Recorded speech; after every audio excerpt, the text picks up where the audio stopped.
Hi, I'm Abby Suckle, and my claim to fame here is that I came up with what I like to think is a brilliant idea. I know it's a brilliant idea because I got an award for it, and the certificate is really nice, and so I'm sure that I'll think of another brilliant idea later. But anyway, I'm also co-chair of the Architectural Dialogues Committee, and as well as president of Culture Now. And this is our Friday nights at the Center for Architecture, and I want to thank you guys. We're supposed to thank people, but I want to thank you for coming because it's the summer. So you're like our summer audience, and people are more dedicated in the summer, I think, and I'm hoping we're going to have a really fun evening. Speaking of fun evenings, Kelly?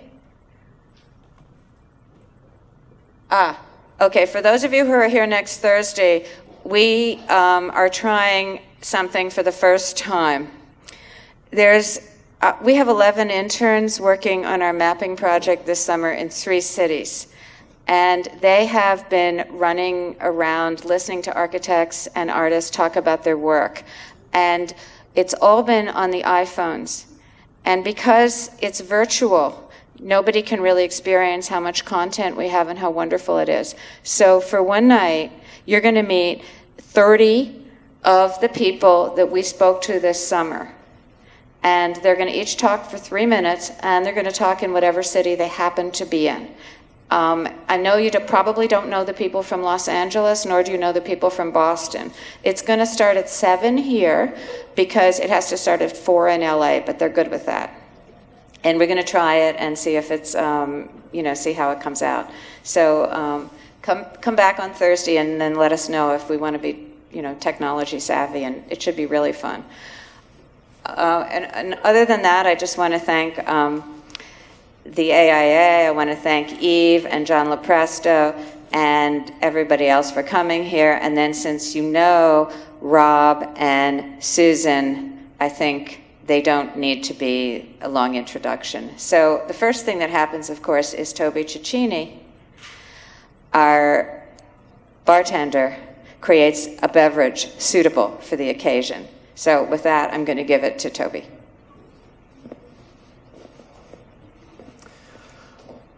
Why not? Let's make a drink. There's booze up here. Hi, welcome to the AIA Cocktails and Conversation number, what do we number, Abby? 6. So are we 6? No, it's beyond that. We can't remember because this has actually been a very good series. If anyone came to last month's series, you'll notice that I'm a lot less pretty this month. That's because I'm not Cabell Tomlinson, who did last month's. I apologize for that, but we're going to make you a good drink anyway. This month's architect, as you know, because you're here to see him, is Rob Rogers. And as with all the architects here, I know nothing about the man, so I have to find everything out from Google. And before I Googled him even, he contacted me. This is kind of my dream. He sent me an email, and I said, this is going to be an easy one. He said, Toby, let's get together and talk gin. And I was like, yes. Finally, a man close to my heart. This is going to be glorious. But like all architects, when I finally spoke to him, he said exactly what all these people say. He's like, yeah, I want a martini. I like martinis. I come out of a classic modernist school, the clean thing. I want just, it's the lines, it's the, like they all say they all want martinis. Yeah. We can't all do martinis. We've done martinis here. I actually think it's kind of a cruel thing to do to all of you to put a martini in your craw right now. Most people probably just came from work, right? A lot of people, this is kind of early. Maybe you haven't gone to dinner yet. I will point this out later, but this is a Navy strength gin, which means it's 114 proof. Anyone like a martini? There's a lecture afterwards. You're supposed to not be on the floor. So in a gentle way, I said no, and he was fine with that. But looking through his body of work and then talking to him, something jumped out immediately. I was like, actually, this is a no-brainer because I looked at some of his projects. There was the McCarran Pool. There were other things. And then I talked to him about projects that he, in particular, was kind of gunning for. One was the master plan for the Governor's Island that he's doing with West 8. Is it West 8, the landscape architects? And so there's that. There is another huge project on St. Anthony's Falls in Minneapolis, which is the only waterfall on the Mississippi River. And he's doing kind of a gigantic overarching water park there with historical buildings in it, et cetera. And a new commission that he was talking about is a new pavilion in the Constitution Gardens in the National Mall in D.C. on the site of a body of water. And so there was my tie-in. I'm like, there's a lot of water in this guy's work. Everything seems to be on water. So there we go. What's gin plus water? Well, lots of things. There are a lot of. So we're looking at a highball. Thank God, because it's midsummer and putting martinis. We've all go. So this bespeaks a highball. There are lots and lots of classic gin highballs. Some which you're very familiar with, i.e. today's, and some which you're not. I mean, a Lime Ricky is a great one. Tom Collins is a beautiful gin highball. There's a drink called the South Side, which is one of my wife's favorite drinks, which is effectively a mojito made with gin, and it is a really great drink in its own right. But I had sort of a waggish idea that I do sometimes for groups. When I'm doing seminars for bartenders around the world, I like to, sometimes I get a lot of, these sort of like, these young Turks coming to my seminars, like, oh, let's see, this is the guy, this is Toby Cecchini, Mr. Guy. Let's go see what he has to say. And so you can you can almost just feel from the audience this sort of intransigence to like, okay, impress us. So with these groups, I sometimes like to do this thing where I say, I'm going to do a drink right now that maybe some of you have heard of, maybe some of you haven't. It's a sort of complicated drink, but we're going to take through it very slowly. It's called a gin and tonic. And and you get kind of sneers and laughs and whatnot. But it's a very interesting thing. What I do in effect is I'm doing the first drink that I ever really knew how to do, because I'm doing my father's gin and tonic. My father was a research chemist for 25 odd years, and his approach to making a drink was very much informed by what he was. He would make these by the pitcher in the summer, and I was drinking these by the time I was 13, out on the porch, and like a little bit, but this is how I grew up thinking drinks were. And when I then went to a bar when I was of age, which in Wisconsin was 18, and got sort of a spritz of bad quinine from a gun and a lime thrown in, a little bit of gin, I just thought, wait, what? I was very ill prepared for what a gin and tonic actually is in the world. Because my father's taken a gin and tonic. It's a very interesting study in how you can do things and how you can do things. What do we have? Limes? I specifically went with Schweppes tonic water, because not only is that's what my father used, but right now in an era where you have a lot of tonic products, I wouldn't even say tonic water, because there are actually tonic syrups and tonic concentrates, all kinds of things coming out to like, in the wake of this whole cocktail renaissance over the past 10 years, there are things like Fever Tree and Q-Tonic. There are Tommers and Jack Ruby's quinine concentrates. I make my own quinine syrup frequently for things, and I thought, that'll be cool, I'll do that. But in a sense, you can take it too far and get too wonky, too highbrow, too geeky. Like, in a sense, I wanted to keep this kind of tethered to the classic, like our architects' work. So in the same way that you can go in a diner and have a bowl of soup and think, oh, that's just tomato soup, but somehow like that was just so redolent of tomato. Why isn't all tomato soup like that? You can do uncommon things with very, very common ingredients. And this is why I like to do this for bartenders. I like to say, you're disappointed when when a client comes up and you want to make them, like a beautiful, beautiful, old school, old fashioned with your own bitters and your own tinctures and whatnot, and they order a gin and tonic. And you're like, oh, whatever, I don't need to waste my time on this drink. That's where you're wrong. Like, every drink deserves your attention, and you can take your expertise to any drink, and here's how I will show you that. This really is a gin and tonic. This is no pyrotechnics, but I'll go through it for you.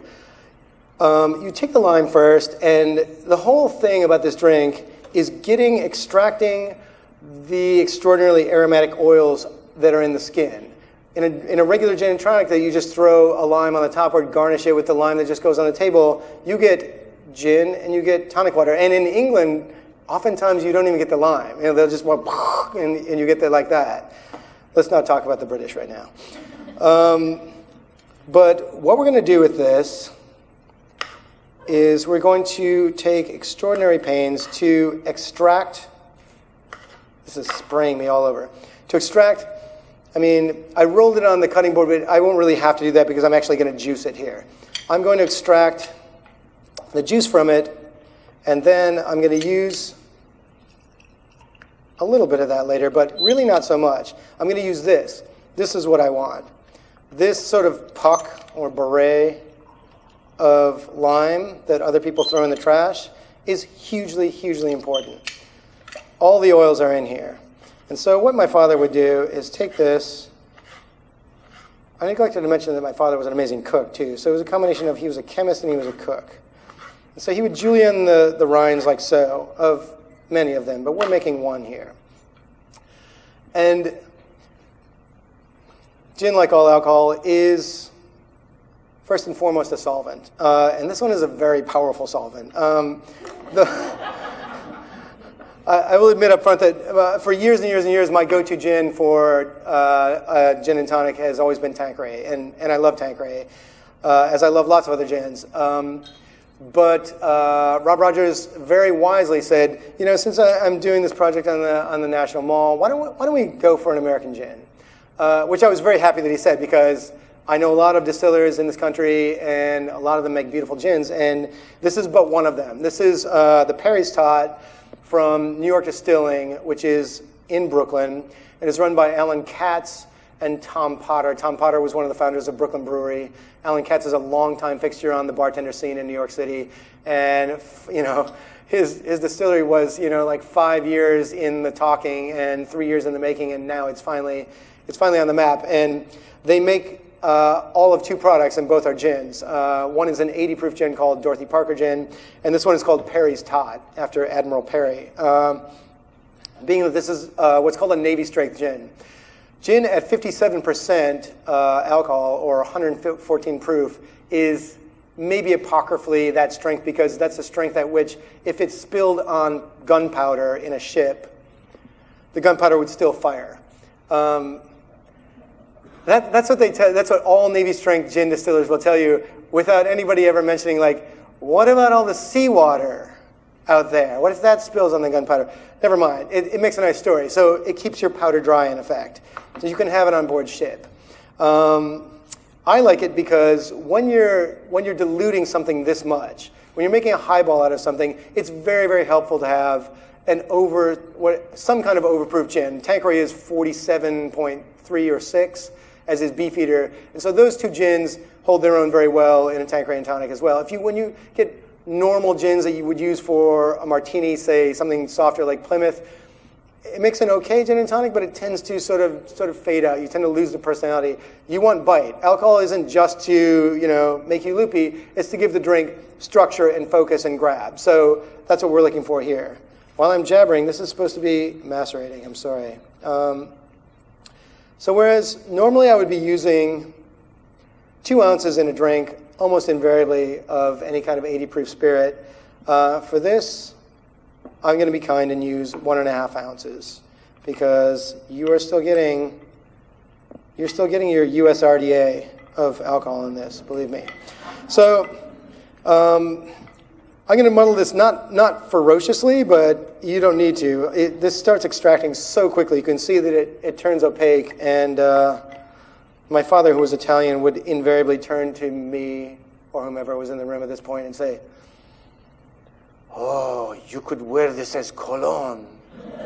Every single time, without fail. I was like, I could be like, "Oh, you can." I knew that.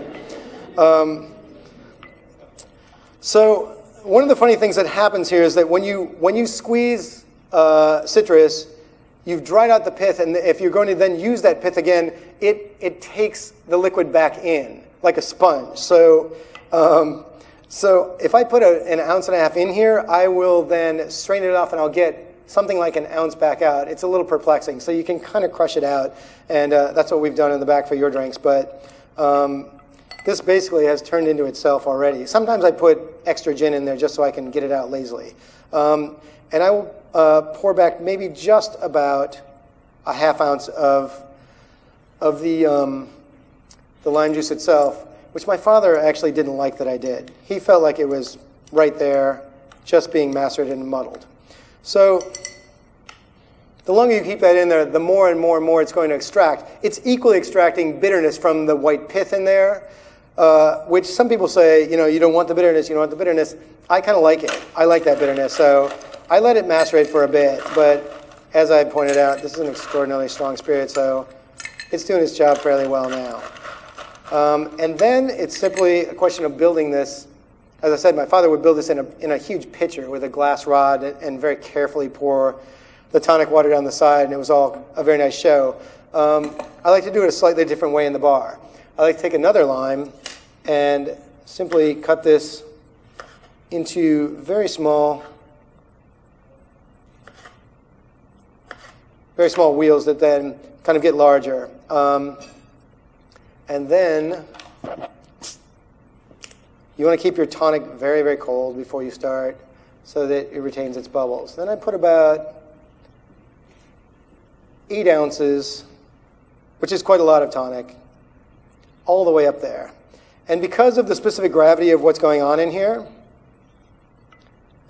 you will see that if you do this carefully enough, the drink will striate beautifully, so that all of this opaque gin-lime mixture that you haven't used as cologne will just sit on the top of there and rest in this really funny way. And I'm doing this without a strainer because normally it's considered just, heresy to have any kind of solids in a drink that are going to like mar the glass. But this drink just begs the pulp. You want the pulp in this drink. The lime pulp, it's all part of the thing. So I'm just going to try and do that very cautiously. You can pour this over a spoon as well, and it works really, really beautifully. And so, all right, there we go. So when you do this at the bar, you say, well, let me make you a gin and tonic. And then you put this in front of somebody, and they say, oh, my. That's not exactly a gin and tonic like I've ever had. Thanks very much. I'm just going to point out one other thing that I shouldn't have to, and yet I routinely have to. That's very pretty. Now mix it up. People have routinely been like, oh, it's kind of sweet, and they drink down, and then they get to this part, and they're like, oh, that's really strong and sour. That's not my fault, if you can't figure that out. Enjoy. Thank you so much. Sure? Cheers, brother.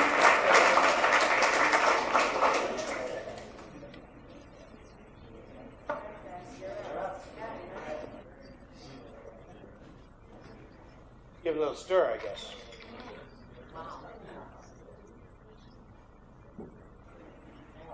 So we're probably close enough in the same age. And microphone, excuse me. There was one other thing that's interesting. He mentioned 3 different projects. I'm going to show one of them tonight, but between Governor's Island with West 8, and I want to point out that the Constitution Gardens project is with Pete Walker and partners, and the project that just won in Minneapolis is with Kate Orff, Landscape of Scape Architects. And so I thought the highball was actually a terrific reference because it's a mix of gin and these other things. And I think that the quality that you get in a project, in an interaction, in a collaboration, when you mix a couple of things together is maybe different than the absolute purity of a martini, but really appropriate to reference those 3 projects. So I think I'm allocated about 15 minutes because it's much more important to learn about drinking than architecture. So I have an interesting thing. We won a competition in Syracuse to do a power plant, and this would be my first power plant, by the way. And they had started the process of some of the conversion of the university to make this plant into a cogen plant, and they were doing some things. And of course, where is the power plant in Syracuse located? But right in the middle of the lowest income community in Syracuse. And they discovered that they were going to have a lot of community issues. And so they said, oh, well, we'll get architects and we'll make it look really good. And the first thing we did is sort of turn the competition around a little bit and say, well, we can make it look great, but you can't engage the community with something that's just beautiful. It's about program, and it's about making it work, and it's changing the idea of what the power plant is into really a 21st century notion of how the university, through its infrastructure, could engage the community. So this is kind of where they started. They began taking different parts of it down, and that's when they began to deal with the community interface. And so we came back and were able to get the university to essentially change the program completely from what we won in the competition, which was engage their Falk College, which is the College of Human Health and Resources, and actually make a commitment to bring academic personnel into the former, we're going to take over one of the buildings and convert it to an academic building that's linked with the new power plant, so that in fact, it is going to try and make it a stunning piece of landmark architecture, but it's also a piece of program that now actually invites the public to move through the facility. They're going to work not only with school kids, but also with university groups, engaging in test kitchens, teaching kitchens. They're going to be doing food research on urban agriculture. This is the original steam plant built around the turn of the century when it was coal-fired, and it's now completely consumed with community actions and interactions throughout the entire building. So the shell of the steam plant is actually now the generator for community activities and interest, where we're going to develop entire research facilities for growing things in situ, engage teaching spaces overlapped with rooftop agriculture, and take over the major spaces in terms of teaching, learning, and community-based facilities. So we're just at the beginning. One of the other challenges when we engaged with the engineers was they actually were scheduled to take the original stacks down. And one of the big arguments that came back with was, nobody's ever going to build a 250-foot high brick stack again, and they're incredible landmarks in the city, and we felt that we needed to engage that piece of the history as well.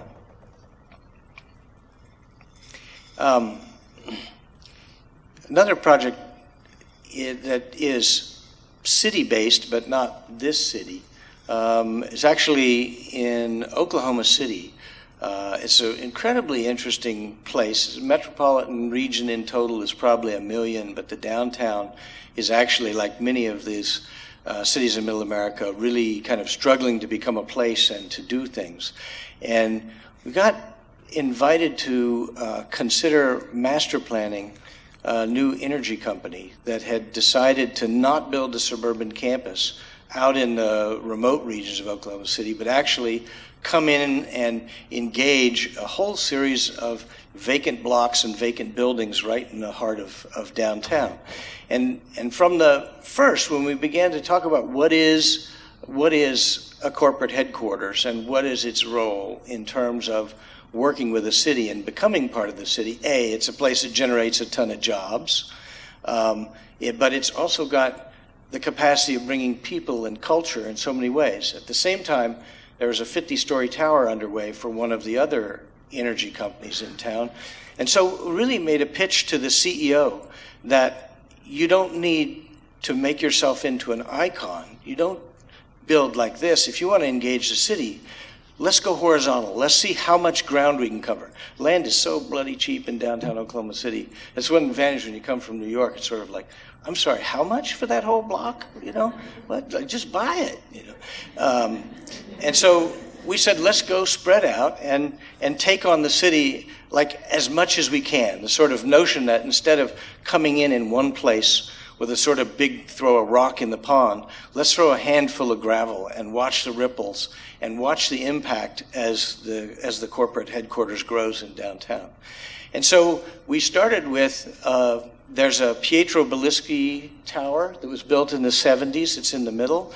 And we decided to begin to surround that, take over old buildings, develop a restoration and preservation policy for a couple of the landmark buildings, actually recognize the Belluschi building, which nobody there really knew who Belluschi was. We said, look, this is really a very important modern building from the 70s, a really great architect. You know, everybody knows him from working with Gropius or working on Lincoln Center buildings. But recognize it and let that building have some space to breathe. And so we programmed a whole series of all the corporations' opportunities to actually surround that main building with a restored building, with a series of new buildings, and those that extended up and down the major avenues, and link those new buildings with really high quality public space, so that not only are you occupying horizontally in terms of program and building and opportunities, but you're also taking on the impact of the ground plane and putting people back into the city fabric where they can be seen, where they can engage. So this is on the the red arrow is the major commercial axis in downtown Oklahoma, and the blue one is actually the major civic axis. So we said, let's let a private corporate place actually become a public place and participate in that civic interaction. And so it's called Sandridge Commons. And we've been in close touch with stakeholders in the downtown groups, and these are all the buildings that are bordering our project. And we've already seen double-digit % increases in the rents that those buildings are getting relative to the impact as we begin to spread the project out throughout that area of downtown. But there's a kind of a problem with the strategy of public space in Oklahoma City, which is in this winter, it is colder than hell. And in the summer, you'll roast alive.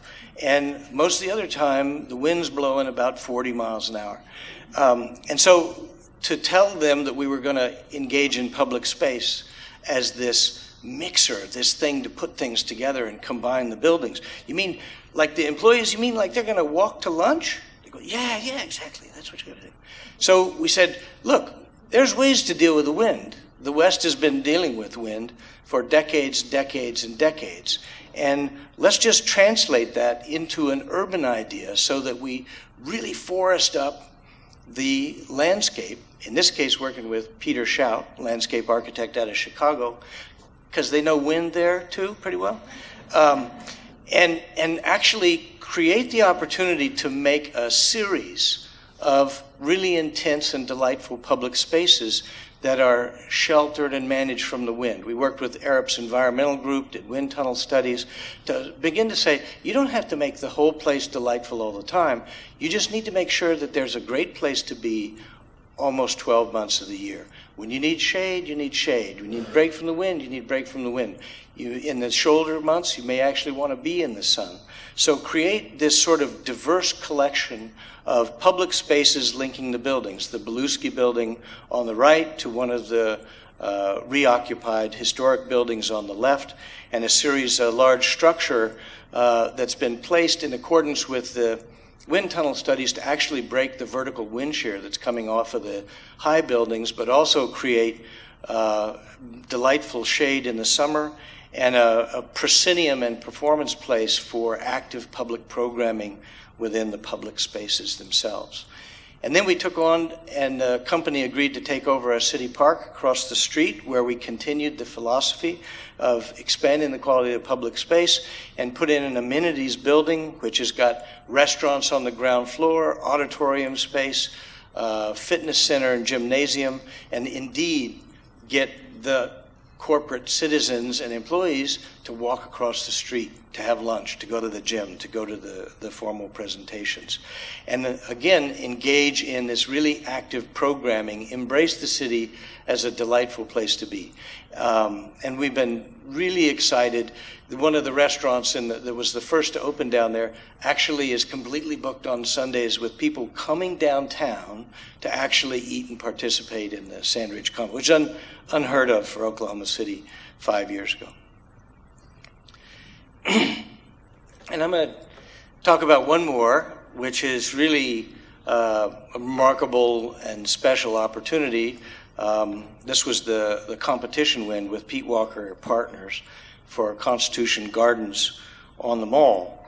And from the beginning, the site was, what do you do when you're operating around and under the Washington Monument? For those of you who are like me, before the competition, I had no idea where Constitution Gardens was. I'd never heard of it.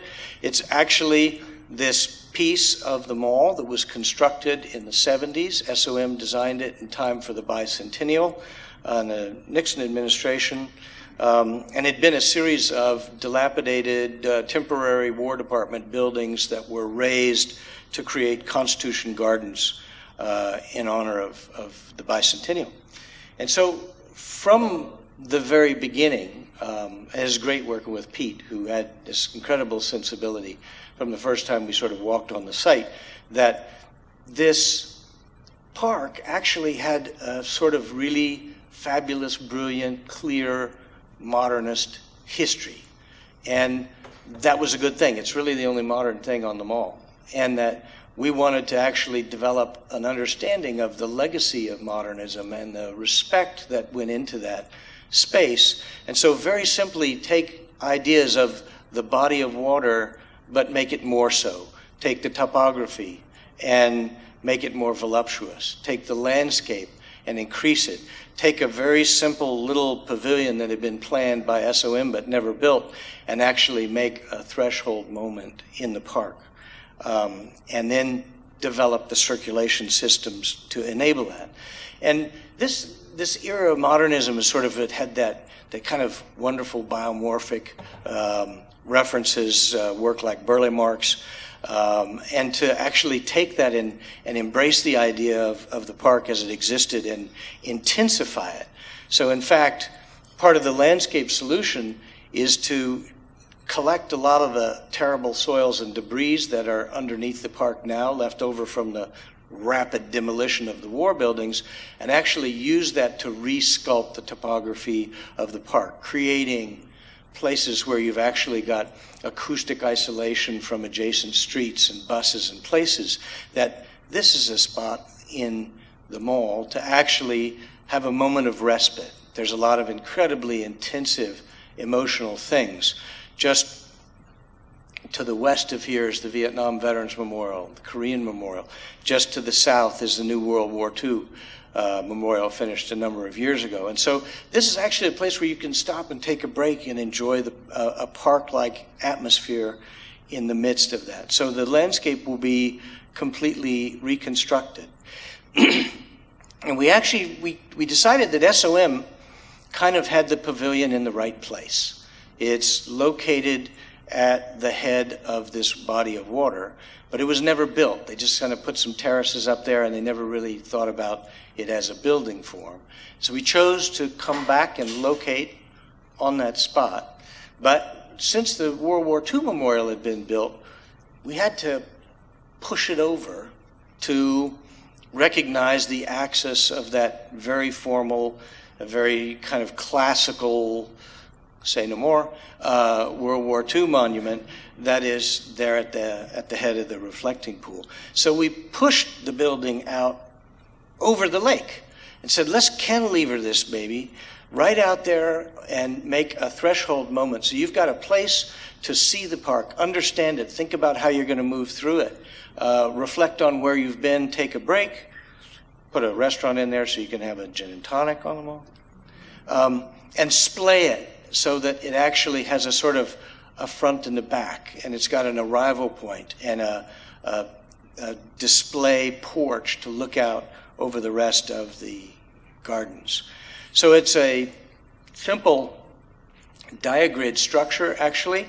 that wraps this space, which is both a public space and concessions area and a lot of park services below grade. But it allows you to come either ascend a ramp up to the viewing porch over the entire park, or go down an incredibly big, generous set of stairs that takes you down to the lake level. And set it very carefully within the park. It was very intentional that this is not a monument. It's not a memorial. This is a park building. It's a place for pleasure, relaxation, enjoyment, and break. And so we wanted, in the context of understanding being on the park, is also keep it low and make it essentially within the canopy of the trees of the park. And Tom Main was on the jury. He got it immediately. Said it's the clear, absolute modernist mark. You've got the major vertical thing that's behind you. It's massive. We're talking about a thin shell, a volume laid delicately into the landscape in the foreground of the monument. And so I'll walk you through. We're just finished a pre-design phase with the National Park Service, and I will not go into the process at length because that would take a very long time. But we are engaging into the structural systems. We've been talking to Boeing about some carbon fiber stuff because the span is, as Tom Main recognized, still aspirational. And sort of walk down through, taking you to the lakefront of the building where we've got park engagement throughout.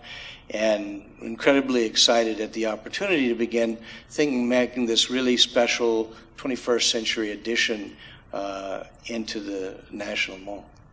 And thank you very much. And I think now we...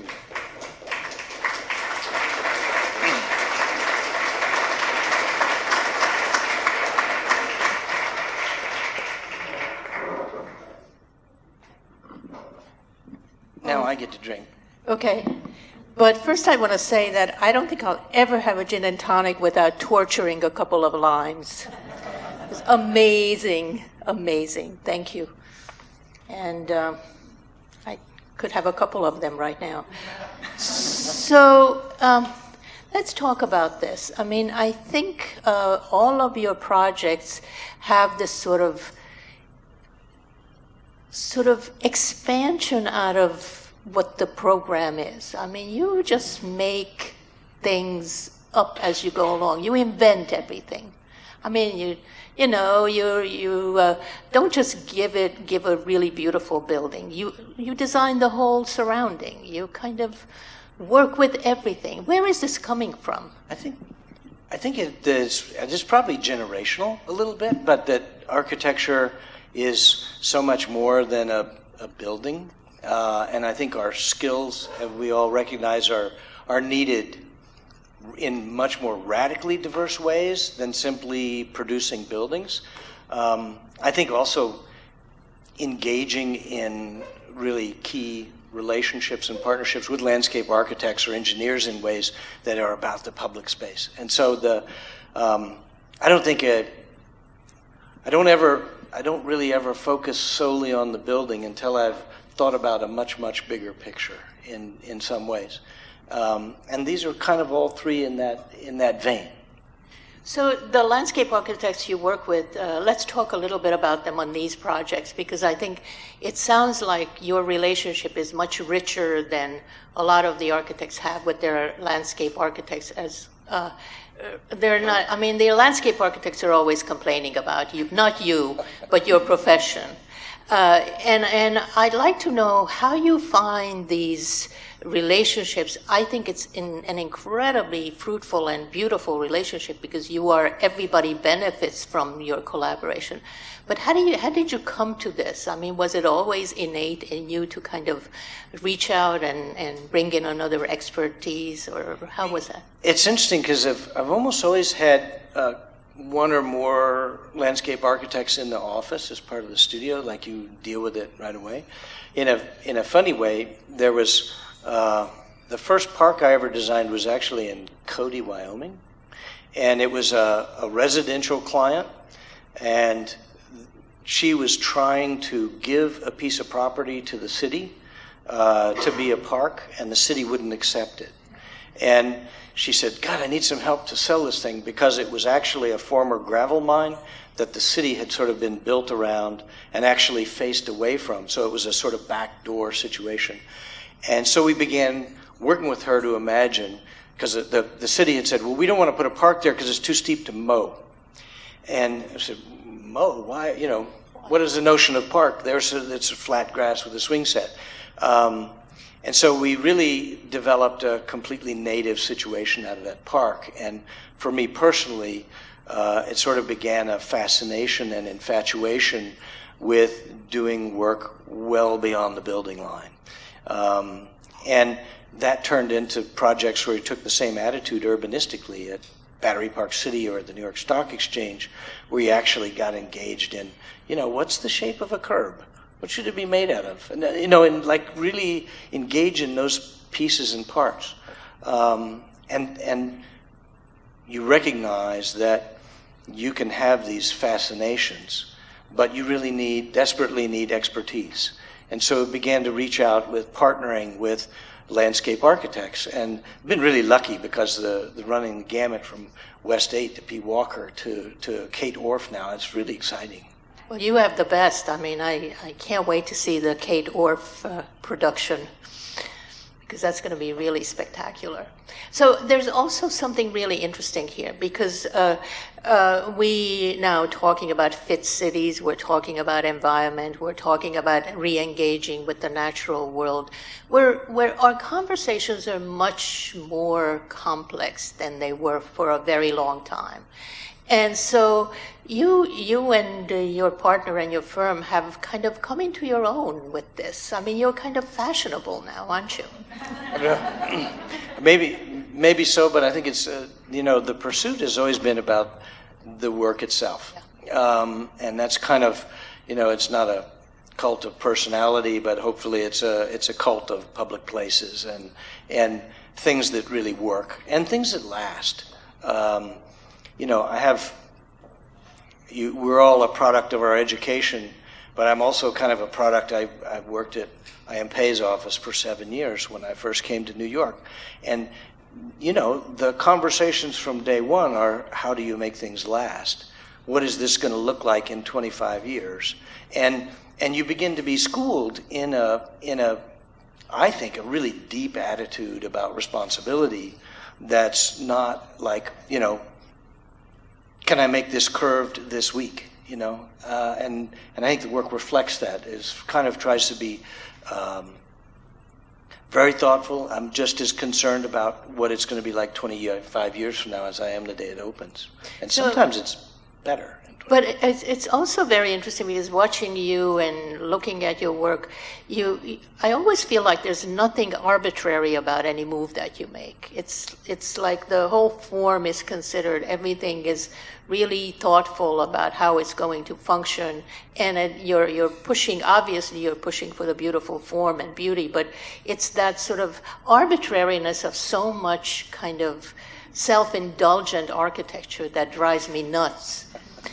And so it's really great to see these projects that you are taking it very seriously. There's a fun aspect to the power plant, which is the engineers who were doing the whole master plan and everything for the power plant were a little concerned that an architect was being hired.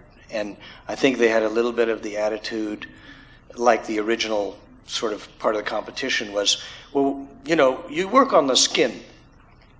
And that's what we said, we get it, skin, you got to do the program, you do the thing. But then we came back and said, you can't tear those towers down, those stacks. That's crazy, you know. That's like an amazing thing. It's like steeples, you know. And so we actually got them to reconfigure the engineering power plant portions of the plant to preserve the stacks. And it was really interesting because that is like one of the largest scale compositional form-making opportunities I've ever tried to do, but it was very driven by the engineering criteria of no, that hat can't go there. And so it was a delightful thing. And in the end, we're going to do the skin too. But it's, you know, reorganizing those pieces formally with an underlying idea that says, what if we are tackling this in a way that says we're inviting the community and the public into this building, and therefore we want gaps and we want openings and we want those little slivers of space that tell you that you can come in and out of the building. But it ends up in quite a formally composed project, because it's probably seen by as many people whipping by on the highway as engaging in the actual activities. So in the Syracuse project, the community involvement and the community connection is really important. I mean, the programs that you all have worked on and were part of helping them think through the architecture, through the whole planning process, are really interesting from a human point of view. I mean, you have training programs in food sciences, gardening, or agriculture. I mean, would that happen if you came in and said, yeah, okay, I'll make it beautiful and leave? You can't take credit for the whole thing, because I think they were beginning to realize the challenge of this, but we really pushed for that. And one of those things when, good projects happen when you get lucky. And they just had brought in a new person at the Falk College whose focus is urban agriculture. So at the first time we reached out to them, boom, it was like you caught a record fish on your first cast, because they were incredibly excited to become and be a part. And then the administration couldn't really pull back in a way. It becomes, good ideas become self-fulfilling sometimes. Like if you get the right situation set up and the right collection of events and people, then it develops its own momentum of course. So are there going to be new jobs as a result of this in that area in Syracuse, with the people growing things and supplying the community with fresh foods? Is that? There'll be job creation. There'll be a lot of activities around trying to make a hub for other food production that's in the area. Unfortunately, this neighborhood right now, which was one of the earliest public housing projects in 1939, the Pioneer Homes. It was the first in New York State, actually, this area. And it's really a food desert now. And so to come in and not just provide things, but provide teaching and learning, and to make the commitment to move academic staff down into that building. And one of the moves we did was say, well, let's take the old steam generation plant and make it that building, because there are still security issues and other kinds of things that go along with running a power plant, but then link that with circulation paths that go back to the main campus, that hook up to the community center across the street. And then we're trying to get the housing authority to engage on some open land that's adjacent, where they can actually develop community garden programs. So it's really at its beginning, I think, of the opportunities. Is this project in Syracuse part of the kind of revival that we're seeing in smaller cities all across the U.S.? I mean, I think you work in so many places, and it's mostly urban, correct? Yes. Mostly. So maybe we should have a little bit of a report from you from the ground, because I think it's really interesting what's happening right now, and you're witnessing the shifts, the changes. It's Syracuse for sure is trying to pay attention to re-engaging their downtown and being more than the isolated campus. That's really the direction of the city and the campus. And we've seen it in Oklahoma City, where all of the things we've been trying to do have really been embraced by the public officials, by others. We hope that it's an example as well that when you create really high quality public space, it actually works, and not just something barren and open.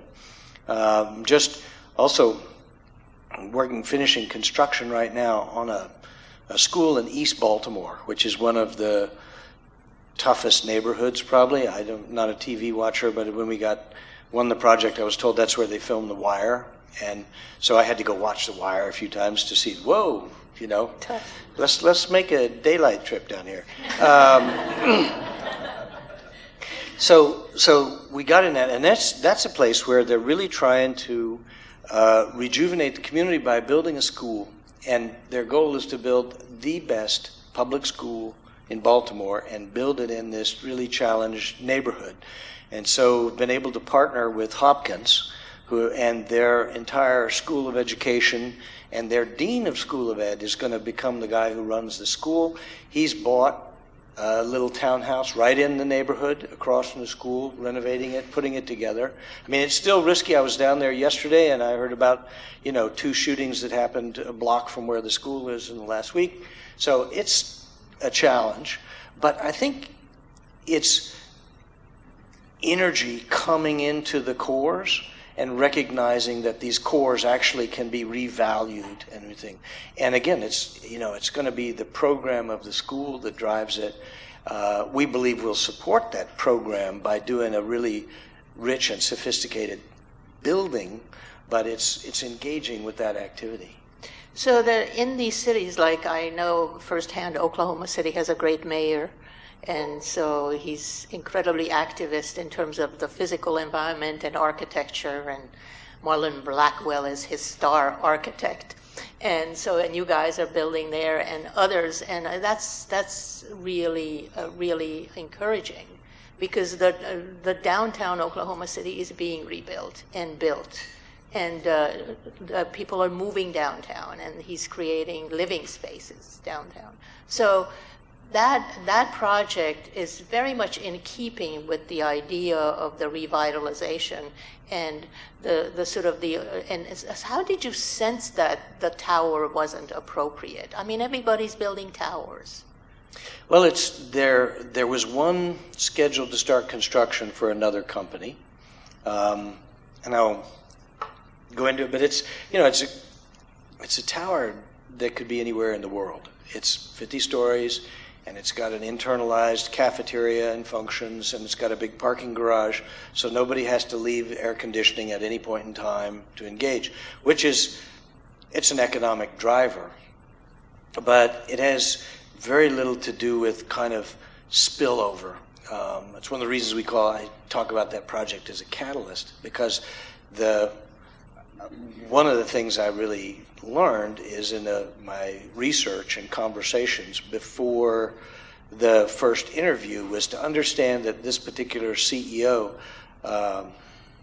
very humble background, and still really interested in social things. And in our conversations, he said, I don't give money to the art museum, but I fund a school for kids that have been through so many foster homes that nobody will take them anymore. So we do the Whitefields program, and the kids are housed there, and then they have internal schooling until they reach a point where they can be hopefully back into mainstream school. It is Oklahoma, so you can't talk about politics, and you can't talk about religion, and you can't talk about fracking either. Fracking, and you can't talk about alternative energy, and you can't talk about green design. Right, but it is, and you talk about the mayor. But here's a city that voted to tax themselves for urban improvements in maybe one of the reddest of red states that exists, and so it's we're going to have to get past the political nightmare that exists today. But these are the kind of examples of people where actually the motives are all the same, even if the politics are different. And they're really making incredible strides and efforts to understand that the downtown is the economic driver, and that you have to nurture it and care for it and make it happen. So do you get this sense, everywhere I go, I seem to, when there's something really interesting happening in a kind of mid-sized or smallish city, that there's political leadership and power there, that there are programs that are really working for what the people actually need, that the mayor and the city council are completely engaged and are working within the American democratic system, wonders of wonders, you know, you look at Washington and you don't think that they're in the same country that we are. And so is that what your experience is too, that there is this sort of willingness of public servants to be engaged with the physical environment? I think so very much, and it probably is no accident that you know about the mayor from Oklahoma City. We all know about our mayor here, but he's kind of more like a rock king, star. yeah. But like the project in Minnesota with Kate on the waterfront, we were at an event to meet all of the people who were going to be shaken down to pay for the project over time. And the mayor was there. He was engaged. He wanted to meet the designers. He wanted to talk about the water. He wanted to talk about what we knew from other places, what could be helpful. And he was clearly leading the charge to retake the waterfront. As you know, there's a really big project that Tom Leader has been working on there for another stage of the river, farther outside the city than right where we're working.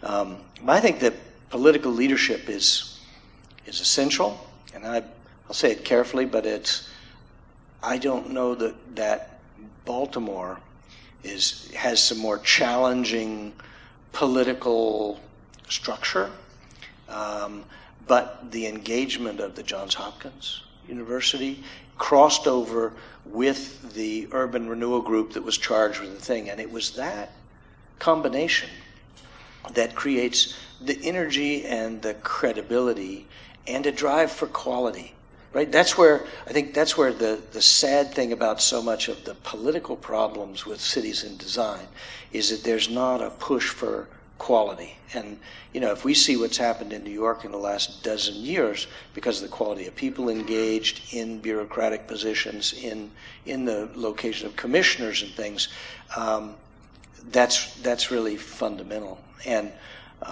you know, the mayor's level is where that is probably most effective. They can't hide. Yeah. A mayor can't hide. He's really kind of like the plumber on call, exactly. Right? I mean, it's like if somebody's going to show up and protest. So, Rob, let's talk about who you are.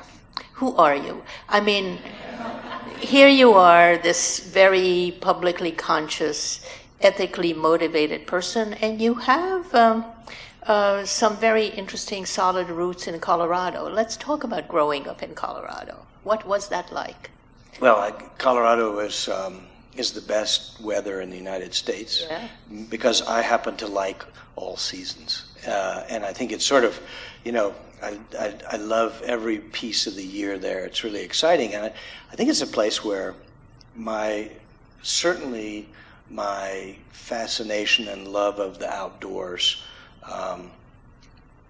comes from growing up there. I went camping in the winter as much as I went camping in the summer, and I think that engagement with the elements sort of drives you to think of the world that way. You know, it's you want to be out in it, you want to be engaged, and you want to participate in it, and you sort of love it as much as the urban world in a funny way.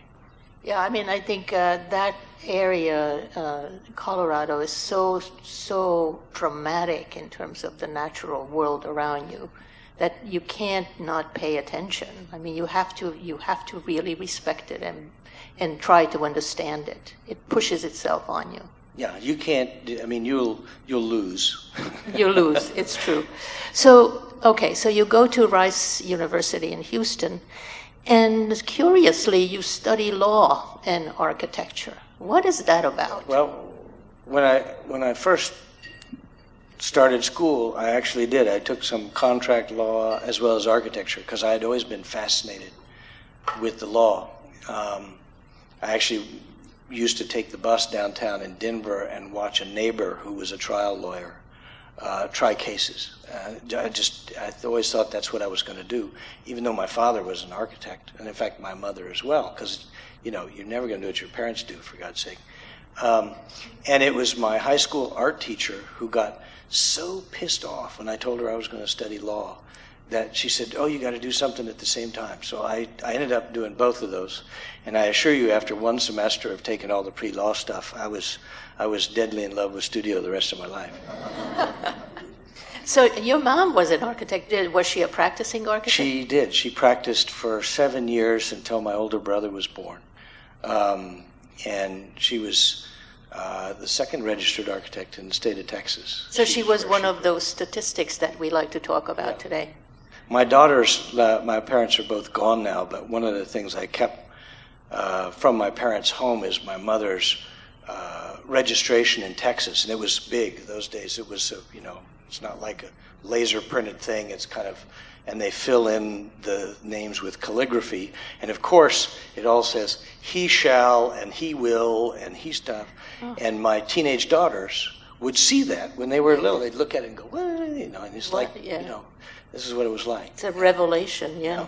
So now, in your sophomore year, you go on a field trip to Washington D.C. and there's something that you find that's so revelatory to you that it sort of makes you think about architecture even more seriously. What is that? Yeah, I was not that well traveled when I was and sort of went to college, and we had a sophomore trip to D.C. and we were walking around on the mall and had a couple of beers. And it was kind of a foggy, misty evening, and I walked up the mall, and this was, you can see the gray here, so I can tell you that it was like 1978. And I came up on the East Wing, which had just opened. And from my whole background, understanding what architecture was, there was a lot of postmodernist stuff going on at Rice then, Loretta Vincarelli and drapes blowing out windows and stuff. And that East Wing blew me away. It's like, oh my God, this is another kind of architecture. I just didn't know it could be like this in terms of the form and the space, the materiality. And that's when I decided, when I get through a school, I got to go work for AIA. So there was something you said about that building which I really liked. You said it was both aggressive and subtle. How are you aggressive and subtle at the same time? I think that you work unbelievably hard and you keep after things until you find something that is real and satisfying and specific and it solves the problem. And if it doesn't really do it, you keep after it, and I think I'm very aggressive in those ways. And subtle perhaps in the sense that I'm not, I don't think it's about the biggest, craziest form that you can put out there. A project may lend itself in that way someday, but it doesn't start there. It doesn't start there. So then, by a miracle, or it wasn't a miracle, maybe it was planned, you end up for your study year, because Rice had that year of study before graduation, you end up in the pay office. And you were in heaven. I was... How was that? Well, it was, it didn't pay very much, that heaven. But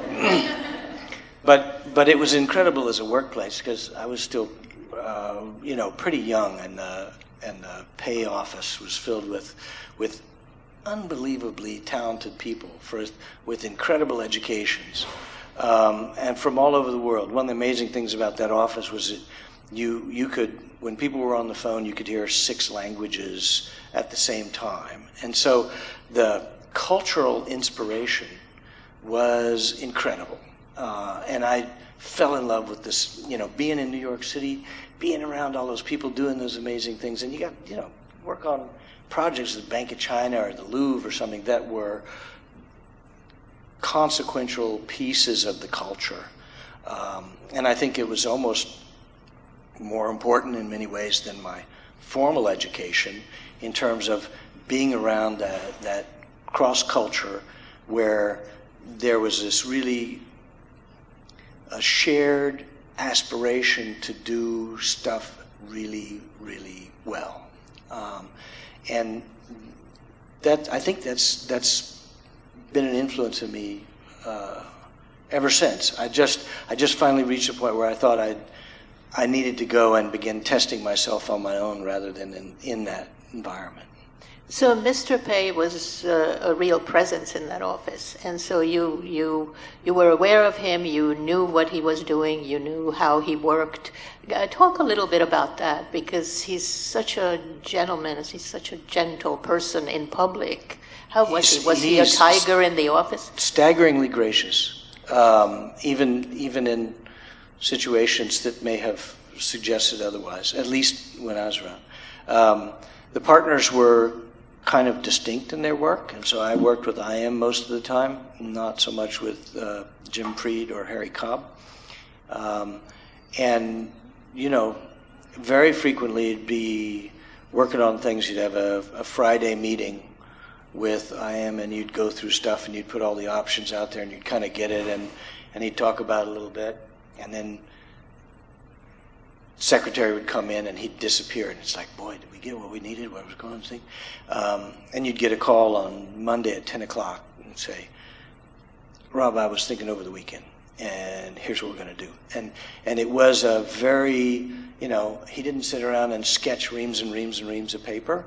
I think that he was really cerebral. He really thought about the situations. And when he'd come and reach a conclusion, he would bring it to the rest of the team. So as a young person, you were not ignored by this incredible personality. He included you. I was lucky. That's fabulous. So then there's this 3-month road trip. Oh. Let's talk about that, because that was also after college. I finished my 5th year, and the economy really wasn't that great. And there was one thing I was really sure, which is I was not going to stay in Houston. And thank God. And so I decided it's also a little bit fueled the postmodernism in education in the early 80s was a real soup. And there was a lot of that soup at Rice at the time. You know, Sterling had just done the new building, things going on. And I had always been a little bit frustrated with that as a direction. And so while everybody wanted to speak Italian and go to Italy and come back with their sketchbooks and flowing things, I just decided, you know, I'm an American architect, and I'm going to know my countries and know my backyard. And so I took my Datsun station wagon and I drove around the United States and Canada and Mexico for 3.5 months. And went to pretty much every major city, almost never on an interstate, sleeping in the back or camping or doing whatever.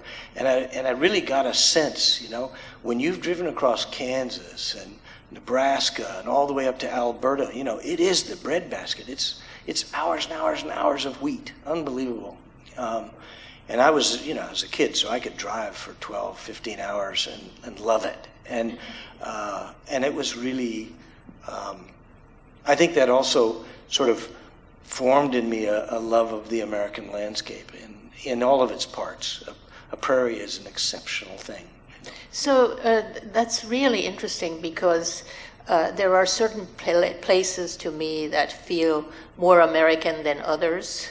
Like Chicago, to me, is the quintessential American city. I mean, as an immigrant, I just for some reason I feel that throbbing there, that sort of immigrant blood that constructs it with all the bravado that you can have. And most American cities are, but I'd love to hear your deeper description about what you felt about this country and its built environment as you began to think about this, because you were just taking it in as a young person, so it was all in your brain and imprinted in you. But then how did you think about what you saw as you were growing more mature and into your profession?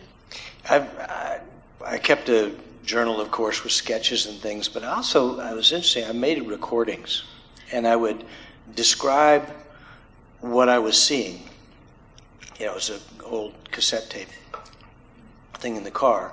And it's really interesting because compared to working in a sketchbook or doing other things like that, one of the things I've gone back to a number of times is listening to it, because you can, you know, my car didn't have air conditioning, so the wind is howling through there, and it's probably Willie Nelson or something playing on there, and in the music in the background, and I'm talking about the reaction to the temperature driving across Death Valley, or, you know, what's it like to come across and arrive at the Grand Canyon, all this flat, and then it's there, and it's been, for me, the voice and those sounds bring back such powerful visual images, much more so than a sketch or a photograph in that way. And so it's become this kind of reservoir for me of thinking about cities. And when I go to Oklahoma, even if you've only got 4 hours to make the first pitch, you know, I know what a wasteland it is between Oklahoma City and up through Kansas. I mean, I've been there. And so I can think about locations and places in a bigger way. And I was really shocked and ashamed of myself when we went after the Minneapolis project, because I didn't know it was the only waterfall on the Mississippi. And here I thought, God, I'd captured the American landscape, you know, and I have it in a reservoir. So it's you gotta remember that there's still a lot out there. So I'm actually surprised that you didn't put windmills somewhere in Oklahoma City, because, you know, Oklahoma, when the wind comes leaping down the rain. Well, as you said, they're not interested in alternative energy. I know, but wouldn't it have been incredible to try? I mean, it's like sneak one windmill there. I didn't get a windmill, but I did get him to cough up $2 million for that wind shear structure, which was a lot of fun. Cool. So it was sort of the idea of getting out of the wind in a way to, in that sense, kind of help them discover their own city in a way. That's the benefit. You always have to be careful, because you're the damn New Yorker who's come to town to do the thing, but, you know, you can offshoot that a little bit with the Western accent and some boots. They have great boots there. The great boots. The most amazing cowboy boots on earth. But you also can say, look, I'm living in this incredible world city where we've been working on what the ideas of streets are, what are parks, what are rivers, what are things. And I think if you don't come in with a presumptive arrogance about the solution, but a willingness to bring your background and knowledge and try and understand their situation. And for Oklahoma City, you know, they just don't like the wind. And the idea that the wind can be good is pretty tough, you know. And they big of the tornadoes. It's an enemy. They could actually use that enemy, but that's another story altogether. I think one of the things that I'd like you to kind of talk to us a little bit about is, so you're armed with this, first of all, this miraculous moment of being in D.C. and seeing the Pay work, and then ending up at Pay's office, and then taking this American road trip. And so you are now full of amazing ideas. So what happens when you enter the profession? Where are you? What are you doing? Well, I ended up, after I drove all around the country, I interviewed lots of places. I took my portfolio everywhere, but that's when Pay's office invited me to come back after my student year, and I really decided that was the thing to do. And it's interesting because it's not like you have a personal voice in that kind of an office. You can have contribution to strategies and parts and pieces, but you don't necessarily get to explore your own. And so there's kind of like a delay where you're getting training and exposure and teaching and all this other kind of stuff before you actually get to go out and begin to explore your own vision and your own sets of ideas. And for me, I think that it kind of began to coalesce that the stunning art of building came from the Pei experience, and the love of the landscape, and the American landscape in particular, and American cities, really came from all the rest of my background. And I think if I could put out a sort of goal for how I want to take that forward, and what I want to do is develop these highly localized urban actions that include buildings. It's not just independent of buildings. It's not just any other stuff, but it's actually hopefully the richest possible combination of making buildings and all the things that go into and around that. So you're already doing that. I mean, the Syracuse story is incredible. You are making buildings and you are making urban places. So are you doing that in Oklahoma City? So I mean, you're already doing your experimentation. That seems like something needs to be put out there as a kind of lesson from you to kind of talk about how that's done, because I think that it's much more complex than building. I mean, you are connected. You are so deeply connected to those places. So do you spend a lot of time there? How do you do this? Yeah, during the Oklahoma City project, I was there at least once a month, meeting with the CEO and a bunch of other people to do that work. Fortunately, travel is easy enough these days that you can get around. I've had, like now, actually, I've returned to Houston.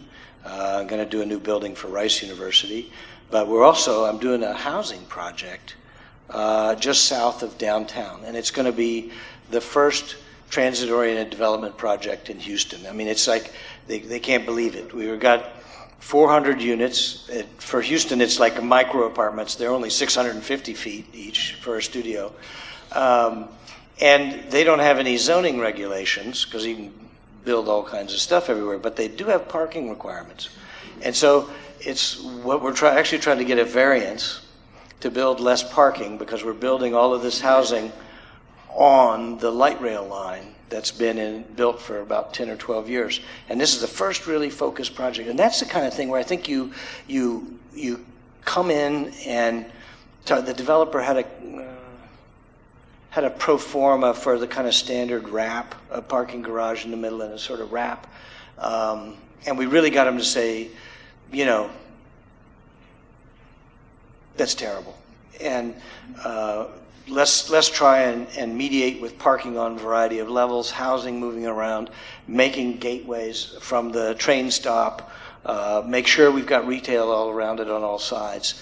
And I think it's like to that end where you come into that situation not with chutzpah, but with confidence, to say, I can help you actually make really good decisions. And let's try and move that bar a little bit. Even in Houston, let's try and build a little less parking. So is anybody on those trains? Because every time I'm in Houston, nobody's on those trains. There is a younger generation that is willing to get out of their car and not pay and have a car. The people that are in school, graduate students, young professionals, and that's really the target population for this group. The train connects downtown Houston to the medical center, U of H and Rice, and those are probably four of the biggest job hubs for young, educated people, and they are right in the train. And is there enough opportunity for these eager would-be urbanites to experience a city in Houston? I mean, is there great restaurants, museums, clubs? What is there? Because every time I'm there, it's like I'm on a highway somewhere, going to nowhere, wanting to scream my head off. There is a great museum district, which is on the train line on there. And then the area where we're building the project, there's actually, for those music fans, there's the sister to the Continental Club, which is in Austin, but is the Houston sister. So there's kind of the music scene. There's the Ensemble Theater, which is kind of the primary African-American dance theater in Houston. And then on the next block up, Lake Flato are building a performing arts venue that is for the kind of small collaborative arts groups that are not that don't get the giant oil money like the ballet and the opera and those pieces. And so, yes, I think you can get an urban experience for about 3 blocks. That's fabulous. So I think that, you know, it's better than, I mean, Norman, Oklahoma's urban experience is about half a block. Yeah. So you're ahead of them. So let's talk a little bit about the first failure. And the reason I want to talk about this because I've been doing a lot of speaking and panels and all of those things that I feel very comfortable with now. But my first experience was a disaster. It was a total disaster, and I realized why it was. So it's a disaster, but then you learn and you do something about it. So I began to understand that you have to come in totally prepared. If you're not prepared, forget it. It's not going to happen. So you put in all this work before you show up. What was your failure and what was your learning moment?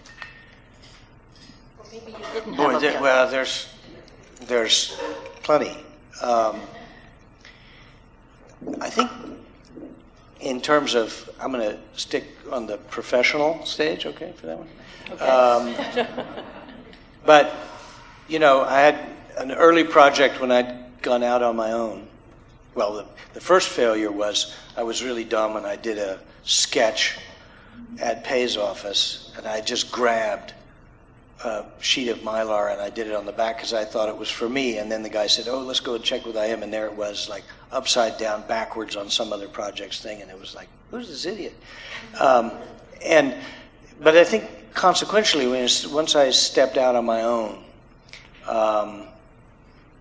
having worked in a big office everywhere, I was actually radically unprepared for all of the stuff that you have to do to build in New York City, and I made all of the mistakes. I didn't manage the bureaucratic activities that had to happen. I didn't understand the complexities of union construction, what you could and couldn't do, and I think probably not any single one, but over the course of a couple of years, I got some very hard knocks about actually building in the city and trying to get something done that you thought was terrific, and how hard it was to actually get the result that you were seeking.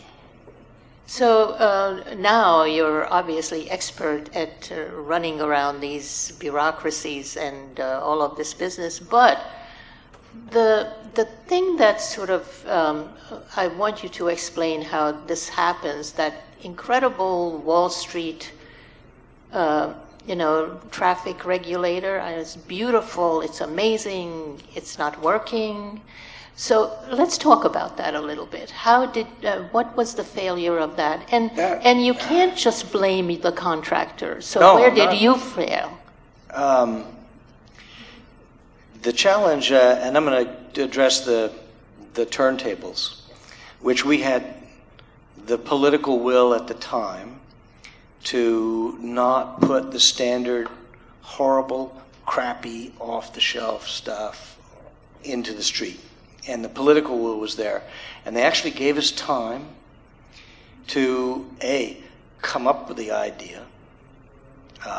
As my wife Alyssa and I were traveling in Tokyo and saw the automatic parking, and she looked at me and went, look at that. And it's like, oh my God. So we had this idea. Okay, we'll put this together. We'll do a thing. We actually sought to get it patented. We got a fabricator in Connecticut who makes turntables all over the world for ferry terminals, trains, everywhere. I mean, they work all the time. And got it crash tested in Texas, live crash test. We finally get it installed and it's operating. And it's not working today because I'm going to be political but direct, but the DOT maintenance group hired a low-bid security contractor, not the fabricator and turntable manufacturer and operator of the thing. And I think where it came down, where it failed, was when you're trying to innovate, you have to find somebody besides yourself to own it. And if nobody else owns it, then it's going to get rotated sideways and locked down in the street. So it really is much more than a single person and a single skill in innovation. Yeah, and that's probably the hardest thing about innovation is you know, and that's probably the thing there is innovation is not just the idea and the installation. It's that lesson from Pay's office. What's it like in 25 years? Yeah. You know, oops. Yeah. So teaching. Let's talk about teaching a little bit, and then I want the audience to get involved here. So you taught at Pratt, Columbia, Rice, Syracuse, and who knows where else. For how many years? I've taught pretty much the last 25 years. It's only in the last year or two I used to teach at Parsons, at least one semester a year, and I've just kind of taken a break for a year or two. I love to teach, and I think it's, you know, selfishly, it's as rich for me as it is for the students to be engaged in the ideas and the tumult and everything going on. It's fabulous. But once you start traveling, and you know, the CEO's schedule is the CEO's schedule. And not me, I'm talking about my clients. You know, it got really difficult to be there physically, and then a little bit hard to be there intellectually all the time because you're running around, you're traveling, you've been gone, you're desperate to get back in the office, and then you have this 6-hour block, which is intellectually fulfilling and fabulous. And I'm sure I'm going to teach more in the future, but I just felt this was a time for me for a couple of years right now with these things happening around the country is to really stay focused. So, and it seems like there are a lot of things happening for you guys. I mean, you're very busy and you're working so many places. How many projects are there on the boards right now? Probably, you know, 25, 30 active projects. And all over the U.S.? Pretty much around, yeah. Okay. A lot of, you know, maybe about half the work is in New York, I'd say, something like that. So I just want to ask something a little bit more about teaching, because I go to a lot of architecture offices and I ask the question about who among you teaches. And you guys might be thinking that a lot of people do. Very few architects across the country teach even if they have some really great schools. And I think what teaching gives you, and you could tell us what teaching gives you, I know because I taught for 17 years, is that it just renews you all the time. It really does. It's also that you're constantly reminded that there are 15 versions of solutions to everything that comes out, and they're all over the board, and there's always a couple of really good ones. That things that start out mediocre can become exceptional. I mean, I'm sort of talking about overall lessons, and I think there's also just simply the set of relationships with other teaching professionals. And it's interesting, I don't think about architects that don't teach, because most of the colleagues and peers that I'm associated with, and I know some are from school, some are that are engaged. You know, Marlon Blackwell, for instance, or you know, others that are friends and peers are pretty frequently engaged in academia, and I think that it's a place of intellectual refreshment, and I think that that's understood. And it's also, you know, you got to hire the youngest person right out of college to come and run your software. Yeah. Susan, yeah, and yes. Susan and Rob, could I ask that we open up the floor to questions? Does anybody have a burning question they'd like to ask? Burning question. So you talked a little bit about your failure, but what about success? And how do you, when a project's done, how do you end it and say, that was successful? Well, success, I think, is mostly for somebody else to declare on your behalf. But you start out with, I believe, a kind of a high ball of optimism and naivete, and then really drive forward. And I think sometimes you get lucky. And I think that the background of I was actually talking to our office. We have Tom Baker's a technical director who was actually, I knew from Pay's office 20 years ago, and he's now trying to help us really execute. And he was kind of a kid who had a Protestant background in the Midwest, and he talks about the role of humility and hard work. And I think that that's something that is at the core in terms of you try and get the project there where it's supposed to be, and then you watch how it performs. You see people engage, or you see students come into the school, and that's how you measure success. And quietly in the background, you better be running it as a successful business, or you won't get to do it anymore. Hello. So you used the phrase "good ideas become self-fulfilling" earlier in the talk. I was wondering if you could expand upon that a little bit. I think in the sense that when good ideas, or an idea or a notion that really fits, becomes self-fulfilling, because you don't have to sell it so hard. You don't have to sell it around. If it's really rich and it fits and it's settled, something like the Syracuse thing, then all of a sudden you build other allies, and sometimes allies come out of the woodwork. And so the idea begins to be carried along, and it's not just by you, but it becomes embodied by others. And then all of a sudden it's the school administrator it's their idea, and they're carrying it forward. And I'm just trying to make sure that, as the budget goes up, my contract does too. From what I remember of Syracuse University, that power plant is pretty close to the campus. What was the relationship between you and the university, and perhaps even the School of Architecture, as something that potentially could involve both worlds? I think it is right next door, but it's separated by the highway. And the highway right now, there's big conversations about whether it comes down, it gets expanded, it gets moved. And I think part of the impetus for the work we've been doing there is to literally, physically, and intellectually push for a reconnection of that facility and the campus. I haven't had much exposure to the architecture because, Mark Robbins has stepped down, and the new dean starts this fall. So I may end up with a whole new critic, and I'll have to figure that out as the fall goes by. But pretty much we've been engaged with the administrative people at Syracuse, and then kind of clear at the other end, literally community organizations, the housing authority, and those that represent the sort of the constituents that are really surrounded there.